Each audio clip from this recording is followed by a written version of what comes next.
Having a long list of all the classes or interfaces that you need to include into your project can be a little annoying because we've basically here in the last example created a calculator which has required 6 different files to be required. Now say we want to use this again and again and again, we could either copy and paste all of this, which would obviously be extremely bad practice because if we needed to change any of these names, it wouldn't work very well. We'd have to go back and change each file. Or what we could do is we could copy these and we could put them inside of an initialization file. So let's create that now, and we'll save this in our root directory as init.php. This is a better solution, but we're still having to maintain a long list of classes, and this within a project could easily grow to hundreds of lines long. So instead what we do is we use the SPL Autoload register, and this basically allows us, as a class is instantiated, it will look this up and require it in for us.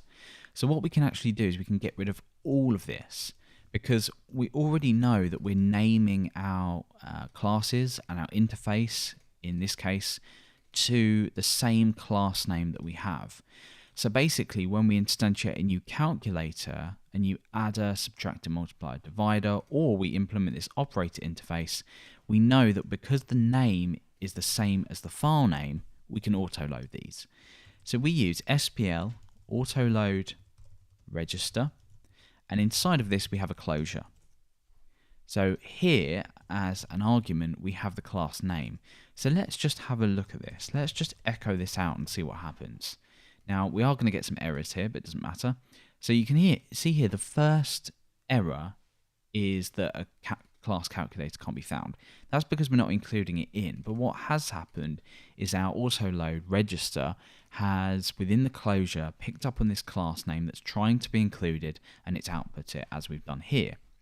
Now, instead of doing that, what we might want to do, well, what we in fact do want to do, is require this in.